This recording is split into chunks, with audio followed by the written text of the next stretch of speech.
அனைவருக்கும் வணக்கம். என்னுடைய பெயர் ரவி. எனக்கு தற்போது 25 வயசு ஆகுது. இன்னும் திருமணம் ஆகலை. என்னுடைய பக்கத்து வீட்டுக்கு புதுசாக ஒரு ஆன்ட்டி குடி வந்தாங்க. அவங்களுடைய பேர் காவியா. அவங்களுக்கு 35 வயசு ஆகுது. அவங்களுடைய புருஷனை பார்த்தா சோம்பேறி பையன் மாதிரி இருந்தான். அவங்க வீட்டுக்கு வந்த நாளில் இருந்தே எப்போவும் என்ன ஒரு மாதிரியான பார்வையில் தான் பார்க்குறாங்க. வந்த கொஞ்ச நாள்லேயே என்னோடய அம்மாவோட ரொம்ப க்ளோஸ் ஆகிட்டாங்க. என் அம்மாவோட பேசுறதுக்காகவே அடிக்கடி என்னுடைய வீட்டுக்கும் வருவாங்க.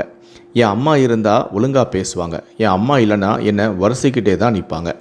எங்கள் 2 பேர் வீட்டுடைய காம்பவுண்ட் சுவரும் ரொம்ப சின்னது தான். நான் மட்டும் தனியாக நின்று பேசினா அவங்க அடிக்கடி டபுள் மீனிங்கில் வர பேசுவாங்க. நாட்கள் செல்ல செல்ல அவங்களுக்கு என் மீது ஒரு விருப்பம் இருக்குது அப்படின்னு எனக்கு தெரிஞ்சுது. அதே போல் நானும் அவங்கள எப்படியாவது அனுபவிக்கணும்னு நான் ஆசைப்பட்டுக்கிட்டே இருந்தேன். அதுக்கு ஒரு நல்ல சான்ஸும் எனக்கு கிடச்சிது. ஒரு நாள் எங்கள் ஊரில் சொந்தக்காரங்க இறந்து போயிட்டாங்க. எங்கள் அம்மாவும் அப்பாவும் என்னை ஊருக்கு கூப்பிட்டாங்க. நானும் இல்லை, எனக்கு ஆஃபீஸில் நிறைய வேலை இருக்குது, லீவெல்லாம் கொடுக்க மாட்டாங்க, நீங்கள் போயிட்டு வாங்க அப்படின்னு சொல்லிட்டேன். அதன் பிறகு என்னுடைய அம்மாவும் அப்பாவும் என்னை மட்டும் வீட்டில் தனியாக விட்டுட்டு கிளம்பி போயிட்டாங்க. எனக்கும் ஆஃபீஸுக்கு போகிறதுக்கு விருப்பமே இல்லை. வீட்டில் யாருமே இல்லை, சரக்கு அடித்து வர ரொம்ப நாள் ஆச்சு. அதனால் ஆஃபீஸுக்கு ஃபீவர்னு சொல்லி லீவை போட்டுட்டு வீட்டில் சரக்கு அடிச்சுட்டு நல்ல ஜாலியாக இருக்கலாம் அப்படின்னு சொல்லி முடிவு பண்ணேன். அதுக்காக நான் சரக்கு வாங்கிறதுக்காக வண்டியை எடுத்து கிளம்புனேன். அப்போ திடீர்னு அந்த பக்கத்துலேருந்து ஒரு குரல் வந்துச்சு. என்ன தம்பி, ஆஃபீஸ் போகலையா அப்படின்னு. பார்த்தா அந்த ஆன்ட்டி தான். இல்லை ஆன்ட்டி, எனக்கு கொஞ்சம் உடம்பு சரியில்லை, லீவு போட்டுட்டு ரெஸ்ட் எடுக்கலான்னு இருக்கேன் அப்படின்னு பேசிக்கிட்டு இருந்தேன். அப்போ தான் அவங்கள நான் ஒரு விஷயம் கவனித்தேன். எப்போதை விட இன்றைக்கி ரொம்ப கிளாமராக செக்ஸியாக ட்ரெஸ் பண்ணிகிட்டு இருந்தாங்க. அப்போவே நான் தெரிஞ்சு போச்சு, என்னுடைய அம்மா அப்பா வீட்டில் இல்லை, நான் மட்டும் தான் தனியாக இருக்கேன், என்னை எப்படியாவது உஷார் பண்ணணுன்னு இந்த ஆன்ட்டி முயற்சி பண்ணுறாங்க போல் அப்படின்னு நானும் புரிஞ்சுக்கிட்டேன். நான் உடனே, என்ன ஆன்ட்டி இப்போலாம் அங்கிளை பார்க்கவே முடியல அப்படின்னு சொன்னேன். அவர் வந்தால் மட்டும் என்ன பிரயோஜனம்னு மறுபடியும் டபுள் மீனிங்லேயே பேசினாங்க. என்ன ரொம்ப வெறுப்பாக பேசுகிறீங்கன்னு சொன்னேன். என்னப்பா பண்ணுறது, சரியாக சாப்பிட்டுட்டு ரொம்ப வருஷமாச்சு, அதெல்லாம் உனக்கு புரியாதுன்னு மறுபடியும் பேசும்போதெல்லாம் டபுள் மீனிங்லேயே பேசிக்கிட்டு இருந்தாங்க. நானும் விடலை. அப்படியா, சரியாக சாப்பிட்டு ரொம்ப நாள் ஆச்சா, என் வீட்டுக்கு வரீங்களா, பிரியாணி ரெடியாக இருக்குது, பெரிய பெரிய பீஸ்லாம் இருக்குது, நீங்கள் சாப்பிட உங்களுக்கு விருப்பம்னா என்னுடைய வீட்டுக்கு வாங்க அப்படின்னு சொன்னேன். அவங்களும் அப்படியா, சரி, எனக்கும் திருப்தியாக சாப்பிட்டு ரொம்ப நாள் ஆச்சு, நான் அதனால் உன் வீட்டுக்கு வரேன், நீ போ, என் வீட்டை நான் பூட்டிட்டு வரேன்னு சொன்னாங்க. கிட்டத்தட்ட கரெக்ட் ஆகிட்டாங்க அப்படின்னு நினச்சேன். நானும் உடனே என்னுடைய வீட்டுக்கு போய் ரெடியானேன். நான் இப்போது உன் வீட்டுக்கு வந்தால் உனக்கு எந்த பிரச்சனையும் இல்லையே அப்படின்னு கேட்டாங்க. நீங்கள் வந்தாலே எனக்கு சந்தோஷம்தான் அப்படின்னு சொல்லிவிட்டு நானும் என் வீட்டுக்கு போனேன். அவங்களும் உடனே அவங்களுடைய வீட்டு கதவை மூடிட்டு என்னுடைய வீட்டுக்கு வந்துட்டாங்க. என்னுடைய வீட்டுக்கு வந்த உடனே எதுக்காக நாங்கள் 2 பேரும் என்னுடைய வீட்டில் சந்தித்தோமோ அந்த விஷயத்தை பண்ண ஆரம்பித்தோம். எங்களுக்குள்ளே ரொம்ப நேரம் அது நடந்துச்சு. அதன் பிறகு நான் ஆன்ட்டி கிட்ட கேட்டேன், ஏன் நானும் டபுள் மீனிங்கில் என் வீட்டு சாப்பாடு உங்களுக்கு எப்படி இருந்துச்சு, பிடிச்சிருந்துச்சுதான்னு கேட்டேன். அவங்களும் ஆமாம், ரொம்ப நாளுக்கு அப்புறம் நானும் ரொம்ப திருப்தியாக வயிறு நிறைய சாப்பிட்டேன்னு சொன்னாங்க. நானும் மாமா ஏன் உங்களுக்கு சாப்பாடு போகிறதே இல்லையான்னு கேட்டேன். அவர் சாப்பாடு போட்டு எனக்கு 10 வருஷம் ஆச்சு. 10 வருஷத்துக்கு முன்னாடி ஒரு ஆக்சிடெண்ட் ஆச்சு. அந்த ஆக்சிடெண்ட்டில் அவருடைய ஆண்மையே போயிடுச்சு. அதனால் நான் சரியாகவே சாப்பிடலை அப்படின்னு சொன்னாங்க. சரி, நீங்கள் கவலைப்படாதீங்க, இனிமே நான் இருக்கேன் அப்படின்னு சொன்னேன். அந்த நாள் முதல் எங்களுக்குள்ள நெருக்கம் அதிகமாகி அதுவே தகாத உறவாக மாறிச்சு. அடிக்கடி தனிமையில் சந்தித்து உல்லாசமாக இருக்கவும் ஆரம்பித்தோம். எனக்கு ஆபாச படங்கள் பார்க்கக்கூடிய பழக்கமும் இருந்துச்சு. அதனால் நான் விதவிதமான ஆபாச படங்களை பார்த்து அதை எடுத்துகிட்டு போய் காவியா கிட்ட காட்டுவேன். அவங்களும் அந்த ஆபாச படத்தில் வர்றது போல் எனக்கும் ஒத்துழைப்பு கொடுப்பாங்க. இதனால் எங்களுக்குள்ள நெருக்கமும் அதிகமாச்சு.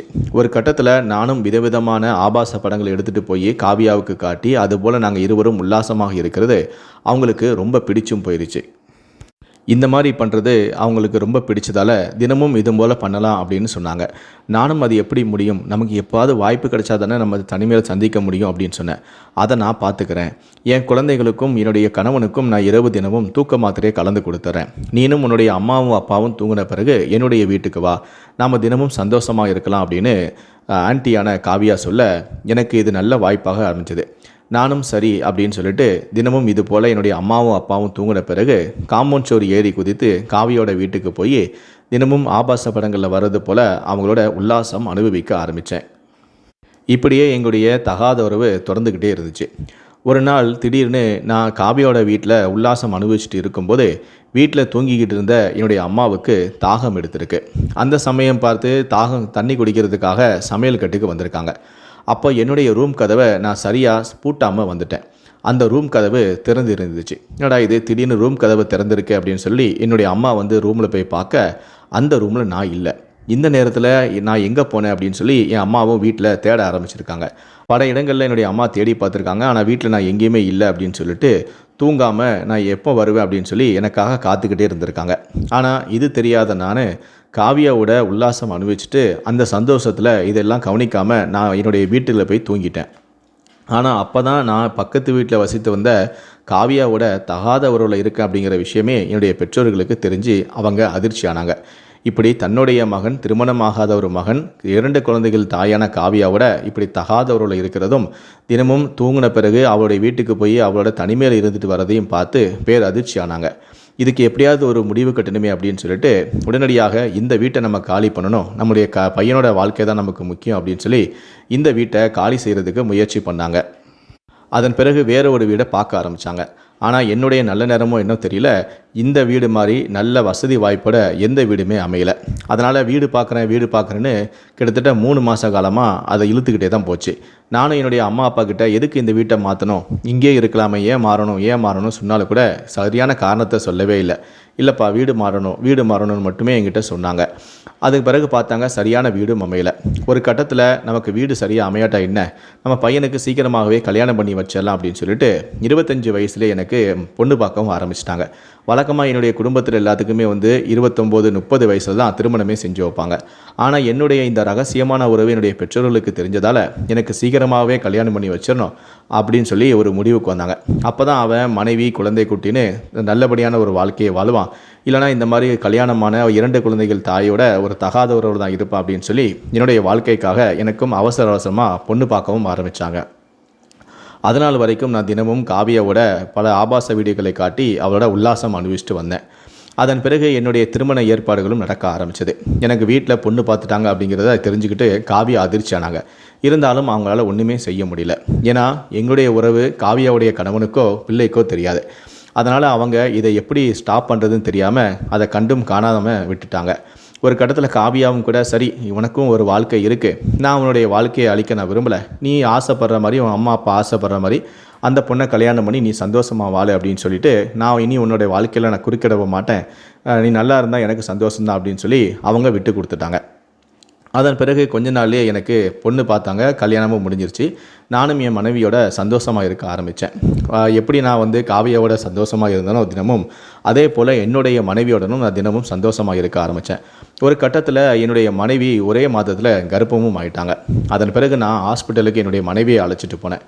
அப்போது பரிசோதனை செய்த மருத்துவர்கள் என்னுடைய மனைவியோட உடல்நிலை ரொம்ப மோசமாக இருக்குது, அதனால் அவங்களோட நீங்கள் சேரக்கூடாது அப்படின்னு சொல்லி ஒரு மிகப்பெரிய கண்டிஷனை போட்டுட்டாங்க.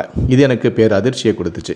காவியா இல்லாட்ட என்ன, நமக்கு மனைவி இருக்காள் அப்படின்னு சொல்லி நான் நினச்சிக்கிட்டு இருந்தேன். ஆனால் இப்படி திடீர்னு மனைவியும் இல்லை காவியாவும் இல்லை அப்படிங்கிற விஷயத்த என்னால் தாங்கி கொள்ள முடியல.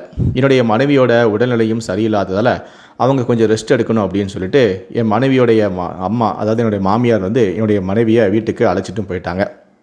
அதன் பிறகு நான் தவிச்சேன்.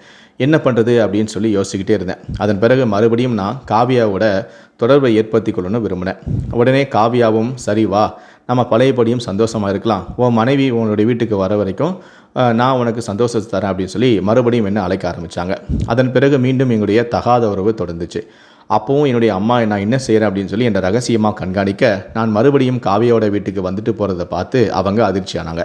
தன்னுடைய பையனுக்கு வேறு ஒரு கல்யாணம் பண்ணி வச்சா அவன் சந்தோஷமாக இருப்பான், அவன் காவியாவை பக்கமே போக மாட்டான்னு நினச்சா காவியா திடீர்னு கர்ப்பமாகி அவருடைய அம்மா வீட்டுக்கு போனதால் மறுபடியும் அந்த பெண்ணை தேடி அவன் போக ஆரம்பிச்சிட்டானே, இதுக்கு என்ன பண்ணுறது அப்படின்னு சொல்லி எங்கள் அம்மா யோசிக்க ஆரம்பித்தாங்க.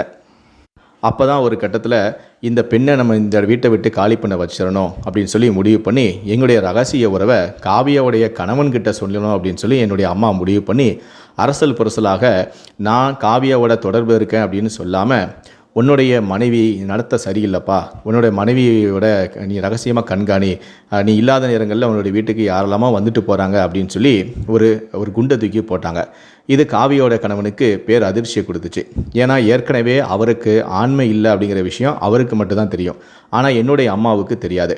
எங்கள் அம்மா போய் திடீர்னு இந்த மாதிரி ஒரு விஷயத்தை தூக்கி போட்டதுமே அவர் பேர் அதிர்ச்சி அடைந்தார். அவருக்குள்ளேயும் ஒரு குற்ற உணர்ச்சி இருந்துச்சு. நமக்கு ஆண்மை இல்லாதால தான் தன்னுடைய மனைவி வேறு யாருடன் தொடர்பு இருக்கிறா போல அப்படின்னு சொல்லி அவரும் நினச்சிக்கிட்டாரு.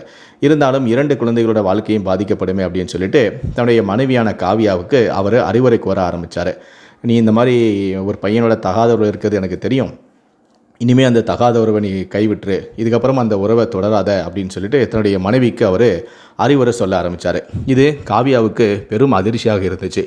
காவியாவோ எங்கிட்ட வந்து நம்முடைய தகாத உறவானது என்னுடைய கணவனுக்கு தெரிஞ்சு போச்சு, அவர் என்ன தினமும் இப்போ அட்வைஸ்லாம் பண்ண ஆரம்பிக்கிறாரு, என்னை ரகசியமாக கண்காணிக்க ஆரம்பிக்கிறாரு, அதனால் நம்மளுடைய உறவை நம்மளால் தொடர முடியாது அப்படின்னு சொல்லி அவள் அழ ஆரம்பித்தா. அதே சமயத்தில் எனக்கும் வந்து என் மனைவியோட வாழ்றதை விட காவியாவோட வாழ்றது தான் எனக்கு ரொம்ப பிடிச்சிருந்துச்சு. காரணம், நான் வந்து நிறைய ஆபாச படங்களை பார்த்து அது போல தான் உல்லாசமாக இருக்கணும்னு ஆசைப்படுவேன். இந்த வீடியோக்களை கொண்டு போய் என்னுடைய மனைவி கிட்ட காட்டினா, சீ இதெல்லாம் என்கிட்ட காட்டாதீங்க, இதெல்லாம் நான் பார்க்க மாட்டேன் அப்படின்னு சொல்லிட்டு அவள் அதில் இன்ட்ரெஸ்ட் காட்டவே இல்லை. ஆனால் காவியா அப்படி இல்லை. நான் என்ன வீடியோ காட்டினாலும் அதை ரசித்து பார்ப்பா, அதே போலவே எனக்கு ஒத்துழைப்பும் கொடுப்பா. அதனால் இந்த விஷயத்தில் எனக்கு மனைவியை விட காவியா தான் தேவைப்பட்டுச்சு. அதனால் நான் காவியா கிட்ட சொன்னேன், எனக்கு மனைவியை பிடிக்கலை, எனக்கு ஒன்றை தான் பிடிச்சிருக்கு, ஆனால் நீ எங்கேயாவது போய் யாரும் கண்காணாத இடத்துக்கு போய் நம்ம சந்தோஷமாக வாழலான்னு நான் காவியாவை கூப்பிட்டேன். அவளும் சரின்னு சொல்லிட்டு என்னோடவே ஓடி வந்துட்டாள். அதன் பிறகு நான் என் காவியாவை கூட்டிக்கிட்டு யாருக்கும் தெரியாத ஒரு இடத்துல போய் கணவன் மனைவி என வாடகைக்கு ஒரு வீடு எடுத்து அங்கு நான் வசிக்க ஆரம்பித்தேன். நானும் வேலைக்கு போயிட்டு வந்து இரவு முழுவதும் நானும் காவியாவும் சந்தோஷமாக இருக்க ஆரம்பித்தோம். இப்படியே எங்களுடைய வாழ்க்கையும் போய்கிட்டே இருந்துச்சு. இன்னொரு புறம் காவியாவுடைய கணவன் 2 குழந்தைகளை வச்சுட்டு அந்த குழந்தைகளை வளர்க்க முடியாமல் ரொம்ப கஷ்டப்பட ஆரம்பித்தார். இதனால் தன்னுடைய மனைவியை எப்படியாவது கண்டுபிடிச்சி கொடுங்க அப்படின்னு சொல்லிட்டு அவர் போலீஸ் ஸ்டேஷனில் போய் புகாரும் கொடுத்தாங்க.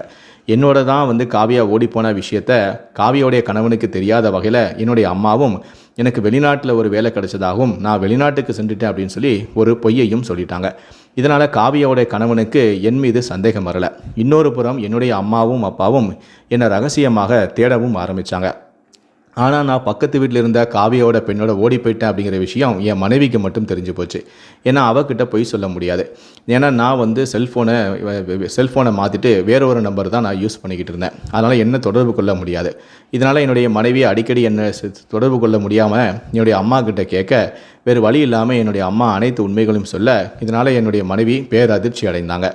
ஆனால் காவியோடைய கணவனுக்கு என்னுடைய ரகசிய உறவு தெரியாது. நானும் அவளும் தான் ஒன்றா வாழ்ந்துட்டுருக்க விஷயமே அவளுக்கு தெரியாது. இப்படியே நாங்கள் கிட்டத்தட்ட 2-3 மாதமாக தனியாக ஒரு இடத்துல வாழ்ந்துக்கிட்டு இருந்தோம்.